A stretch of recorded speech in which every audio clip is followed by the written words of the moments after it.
Paksiw na bangus, my own version. Very easy, budget friendly, at napakasarap na paksiw na bangus. Come on, let's cook! Sa isang kawali, nilagay ko lang po yung nabili kong isang buong bangus. Pinahati ko po sa 5.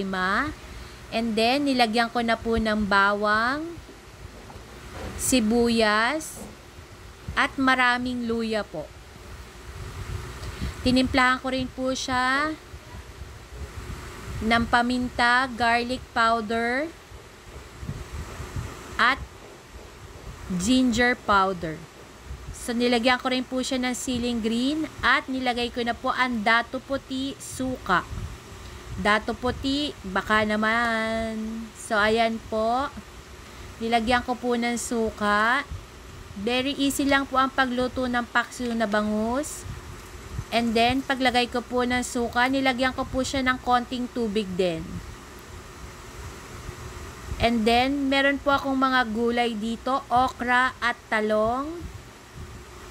Shoutout po sa nagbigay niyan sa akin. So, ayan po, yan po yung mga halo ng aking paksiw na bangus. While waiting, ayan po ako, selfie muna.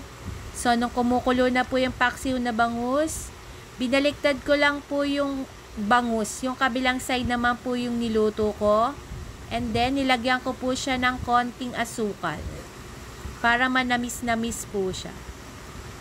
And, almost done. Tikiman time. Paksiw na bangus, my own version. Kain po tayo. Good vibes only. Unang subo, talong. Ang sarap, very healthy food.